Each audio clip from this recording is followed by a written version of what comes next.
اعوذ باللہ من الشیطان الرجیم بسم اللہ الرحمن الرحیم الحمدللہ وکفى والصلاة والسلام على سید الرسل وخاتم الانبیاء اما بعد فاعوذ باللہ من الشیطان الرجیم بسم اللہ الرحمن الرحیم ثم آتینا موسى الكتاب تماما على الذی احسن، پھر ہم نے موسیٰ علیہ السلام کو کتاب دی تھی جس سے اچھی طرح عمل کرنے والوں پر نعمت پوری ہو، وتفصیلا لکل شیء، اور سب احکام کی تفصیل ہو جائے، وہدی ورحمہ، اور رہنمائی ہو اور رحمت ہو، لعلہم بلقاء ربہم یؤمنون، تاکہ وہ لوگ اپنے رب کے ملنے پر یقین لائیں۔ وَهَذَا كِتَابٌ أَنزَلْنَاهُ مُبَارَكٌ فَاتَّبِعُوهُ، اور یہ ایک کتاب ہے جس کو ہم نے بھیجا بڑی خیر و برکت والی، پس اس کا اتباع کرو۔ وَاتَّقُوا لَعَلَّكُمْ تُرْحَمُونَ، اور ڈرو تاکہ تم پر رحمت ہو۔ صدق اللہ العظیم۔ گزشتہ آیات مبارکہ میں مسلسل یہ رہنمائی کی جا رہی تھی کہ کون سی چیزیں، کون سے جانور حلال ہیں اور کون سے حرام ہیں۔ حلال اور حرام کا اختیار انسانوں کے پاس نہیں ہے، نبیوں کے پاس بھی نہیں ہے۔ حلال اور حرام کے اختیار کس کے پاس ہے؟ اللہ کی ذات کے پاس۔ یہ تفصیلات بتاتے ہوئے پھر اللہ نے ارشاد فرمایا کہ یہ احکامات جو ہم تمہیں دے رہے ہیں اس سے پہلے بھی ہم دے چکے ہیں۔ باتیں چلتے چلتے ہم نے حضرت موسیٰ علیہ السلام کو کتاب دے دی، اور کتاب دی، اس میں سارے احکامات تھے۔ تمہیں جو ہم نے کتاب دی ہے یہ کوئی نئی کتاب نہیں ہے، اس سے پہلے ہم کتابیں دے چکے ہیں۔ تورات بھی دی ہے، انجیل بھی دی ہے، زبور بھی دی ہے، اس سے پہلے صحیفے بھی دیے ہیں، لیکن ان کتابوں کے اندر کلی احکامات نہیں تھے، جزوی احکامات تھے، لیکن وہ تھے صرف اسی امت کے لیے۔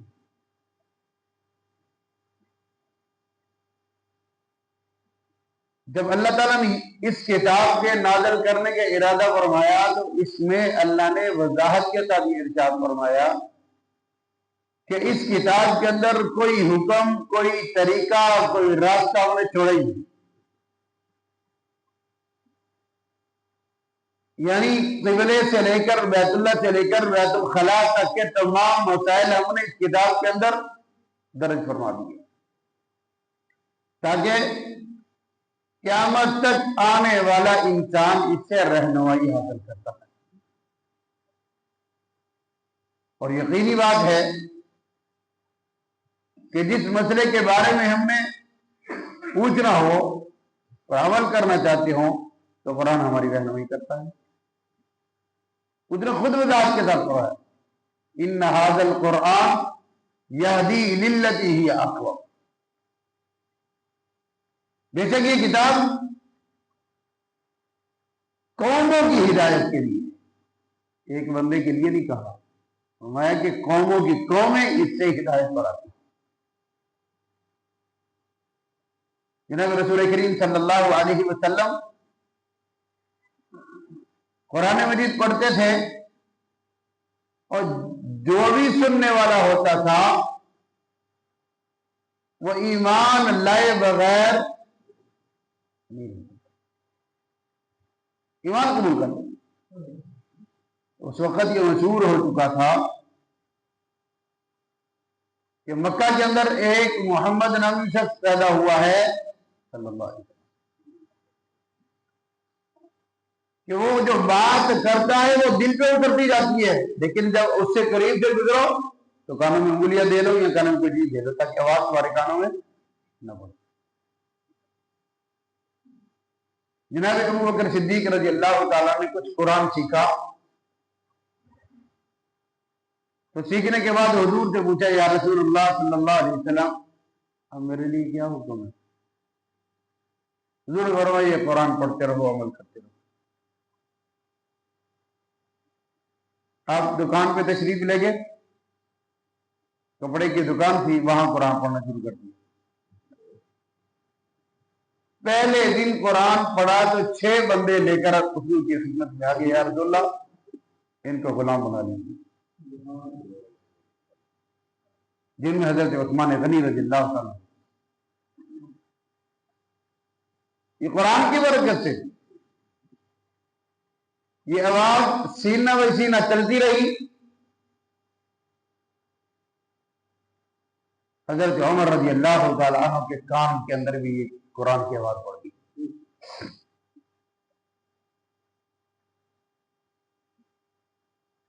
ڈر تو تھا، روب دبدبا تھا، بہن نے ڈر کی وجہ سے وہ قرآن کے اوراق جو تھے جس پر قرآن لکھا ہوا تھا چھپا دیے، کہیں مجھے مارے نہ۔ مار تو پڑنی تھی، مار کھائی بھی انہوں نے، لیکن مار کھانے سے اللہ نے ان کی ہدایت کا فیصلہ فرما دیا۔ کہنے لگے بہن کیا پڑھ رہی تھی؟ کہنے لگی میں اللہ کو قرآن پڑھ رہی تھی۔ لاؤ مجھے بھی دو، دکھاؤ۔ زخمی حالت میں ہے، نشانات پڑے ہوئے تھپڑوں میں، خون نکل رہا ہے۔ جواب یہ دیا عمر جس ماں کا دودھ تو نے پیا اسی ماں کا دودھ میں نے پیا۔ اگر تو اپنے کفر پر پکا ہے میں بھی اپنے اسلام پر پکی، میرے جسم کے ٹکڑے ٹکڑے کر دے، مجھے اپنے ایمان سے تو پھیر نہیں سکتا۔ یہ جملہ ان کی تبدیلی کا سبب بن گیا۔ بعض اوقات نکلی ہوئی منہ سے بات انسان کی ہدایت کا اور انسان کی کفر کا ذریعہ بن جاتی۔ یہ کہا کہ جب بھی جملے نکالو منہ سے پہلے تولو پھر بولو۔ کہیں ایسا نہ ہو کہ تمہارا منہ سے جملہ نکلنے والا کفر تک پہنچا دے۔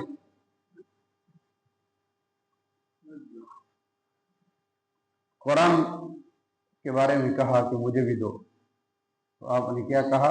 عمر یہ اللہ کی پاکیزہ کتاب ہے، اس پر ناپاک بندہ ہاتھ نہیں لگا سکتا۔ کیسے پاک ہوگا؟ کہا غسل کرو۔ غسل کروایا اور وہ پھر قرآن کی وہ آیات جو ان کی ہدایت کا سبب بنی وہ سورۃ طٰہٰ کی شروع کی آیات ہے۔ قرآن پڑھتی گئی اور عمر کے دل کے اندر وہ اتر سکے،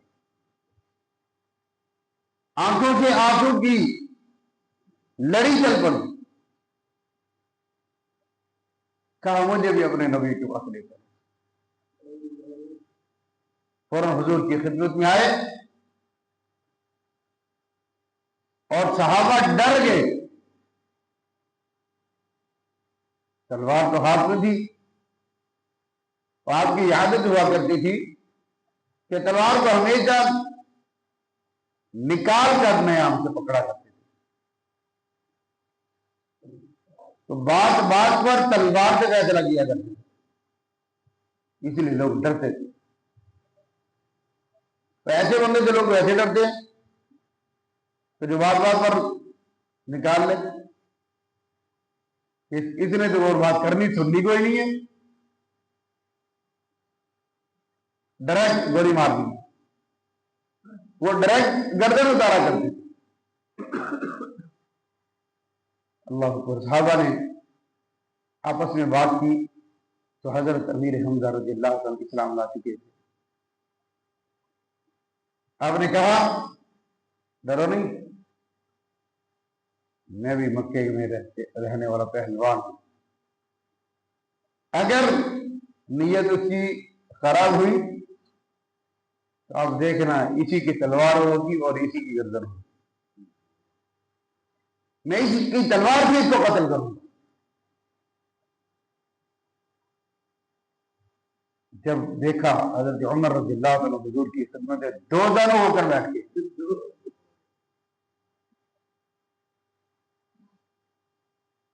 حضرت حمزہ آگے بڑھنے لگے، حضرت فرمایا حمزہ نہیں تو بیٹھنے لگے۔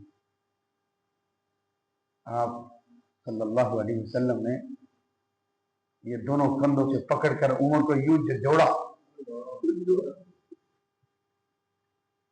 عمر کون سی چیز تجھے اسلام میں نہیں آنے دے رہی؟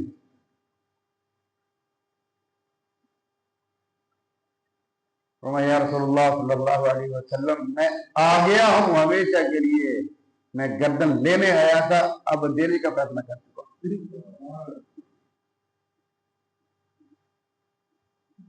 جیسے یہ جملہ کہا تو صحابہ نے نعرہ تکبیر بلند کیا۔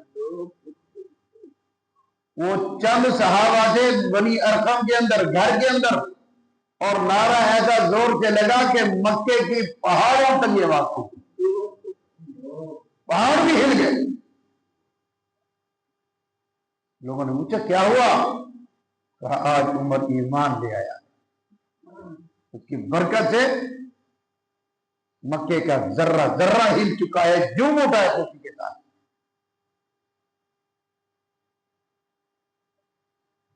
اور یہ مزے کی بات بتاؤ، اللہ نے عمر کو وہ شان اور شوکت عطا فرمائی کہ مسلمانوں کے لیے سب سے پہلے بیت اللہ کا دروازہ کھلوایا، پھر اپنے ہی دور حکومت کے اندر بیت اللہ کا دروازہ کھلانے کے بعد بیت المقدس کا بھی مسلمانوں کے لیے سب سے پہلے دروازہ عمر نے کھلوایا۔ اس پر کافر کعبت سے، مشرکین مشرک کعبت سے، یہودی کعبت سے، اس مکہ کے اندر بھی بیت اللہ کے اوپر مشرکین مکہ کعبت سے۔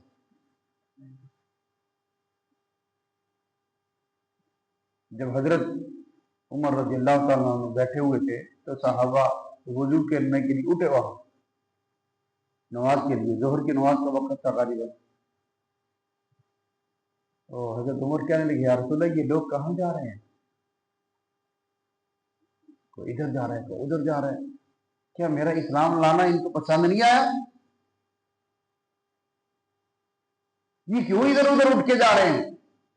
عمر نماز کا وقت ہو گیا، یہ نماز پڑھنے کی تیاری کر رہے ہیں۔ یہ اللہ نماز کیا ہوتی ہے؟ یہ کیسی نماز ہے؟ کہاں پڑھیں گے؟ ہم یہی پڑھیں گے۔ اللہ نے نماز ہم پر فرض کی ہے، اس کی نماز ہم پڑھتے ہیں اور چھپ کر پڑھتے ہیں۔ کہ یا رسول اللہ میرے اسلام لانے کا پھر کیا فائدہ ہوا؟ پھر بھی آپ نے چھپ کر نماز پڑھنی ہے؟ حضور نے فرمایا عمر ہم تھوڑے کمزور ہیں، اللہ کے حکم کے انتظار میں ہیں، جب اللہ کا حکم ہوگا ہم جائیں گے۔ تو عمر نے کہا یا رسول اللہ صلی اللہ علیہ وسلم میں تو اللہ کا حکم ہی بن کے تو آیا ہوں، میں اللہ کے حکم سے آیا ہوں۔ چلیے آج نماز مکہ کے اندر بیت اللہ میں ہوگی، اب گھر میں نماز نہیں ہوگی۔ مجھے پتا چلا ہے آپ نے بیت اللہ کے غلاف پکڑ کر اللہ سے مانگا تھا، اے اللہ اگر دین کو عظمت دینی ہے، تقویت دینی ہے تو عمر بن خطاب دے دے.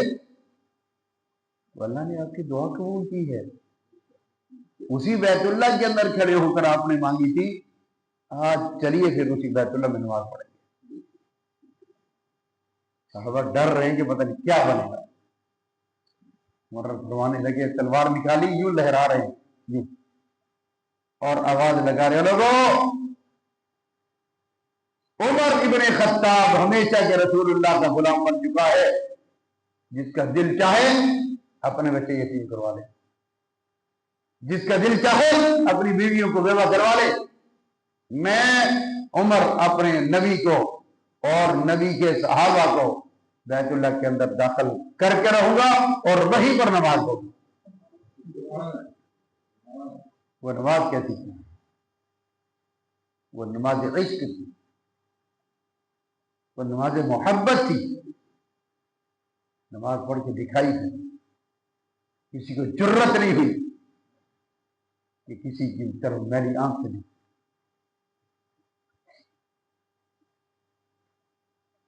جناب عمر رضی اللہ عنہ جب حضور کی خدمت میں تھے تو ابو جہل کے کرندے کہہ رہے تھے، ایک دوسرے کے کان میں سرگوشیاں کر رہے تھے اور خوشخبریاں دے رہے تھے، سنو آج فیصلہ ہونے لگا ہے. یہ کیا فیصلہ ہونے لگا؟ محمد صلی اللہ علیہ وسلم کو ہمیشہ کے لیے اب ختم کر دیا جائے. ایک نے آ کر کہا یہ پاگل ہے، پاگل ہے. کیا کہہ رہا ہے؟ کہہ رہا ہے عمر تھا نا، عمر وہ حضور کو قتل کرنے کے لیے گیا ہے. آج آخری دن ہمیشہ کے لیے دروازہ بند ہو جائے. اللہ اکبر کبیرہ. جب نعرے کی آواز سنی تو وہ پوڈری کہنے لگا عمر بھی ادا ہی ہو گیا، عمر بھی اسی کے غلام ہو گیا. تو سوچتا رہے، میں نے کہا تھا نا کہ جو بھی اس کے دامن میں جاتا ہے وہ اس کا ہو جاتا ہے. عمر ہمیشہ کے لیے ہمارے ہاتھ سے گیا. اب دیکھ کفر کا زوال شروع ہو گیا. عمر کے آنے سے اسلام کو اللہ نے عزت دی اور کفر کو زوال آنا شروع ہو گیا. تو ساری باتوں کا لب لباب یہ نکلا کہ اللہ نے اس قرآن کے ذریعے سے عمر کی ہدایت کا فیصلہ فرمایا. فرمایا کہ یہ قرآن ایسی کتاب ہے الذی احسن وتفصیلا لکل شیء، ہر شے کی تفصیل اس کے اندر ملے گی، ہر شے کی رہنمائی ملے گی. وہدی و رحمہ، ایسی رہنمائی ہے، یہ رہنمائی اللہ کی طرف سے رحمت. اور جو شخص اس کے متن کو اس کو سمجھ کر پڑھتا ہے، تو تفصیل کے ساتھ سمجھتا ہے، جانتا ہے، فرمایا یہ اس کے لیے رحمت بن جاتا ہے. اور رحمت ایسی ہے لعلہم بلقاء ربہم یؤمنون، یہ ایمان لانے کے ساتھ ساتھ یقین کا ذریعہ بھی بناتا ہے. ہمارا یقین کیا ہے اللہ کی ذات کے بارے میں، انبیاء کی ذات کے بارے میں، کتابوں اور آسمانی کتابوں کے متعلق اور قیامت کے دن پر؟ یہ قرآن ہماری رہنمائی. فرمایا کہ وَهَذَا كِتَابٌ أَنزَلْنَاهُ مُبَارَكٌ، یہ کتاب بڑی برکت والی، یہ کتاب بہت برکت. فرمایا کہ اس برکت والی کتاب کو فَاتَّبِعُوهُ، اس کی اتباع کرو. کیا کرو؟ اتباع کا مطلب کیا ہے؟ اس کی بات مانو، اس کے احکامات پر عمل کرنے کی کوشش کرو. واتقوا، اور ڈر ہوتا ہے. جو اس کی اتباع کرتا ہے اور اللہ سے ڈرتا ہے، لعلکم ترحمون، کہ ساری باتیں اس لیے بتائیے تاکہ اللہ تم پر رحمت کر دے. رحمت حاصل کرنے کا ذریعہ کتاب کا پڑھنا، کتاب پر عمل کرنا ہے. کون سی کتاب؟ قرآن. اللہ تعالی ہم سب کو قرآن مجید تمام برکات اپنے دامن میں لینے کی توفیق نصیب فرمائے اور ہم سب کی اس پر عمل کی توفیق نصیب فرمائے. وآخر دعوانا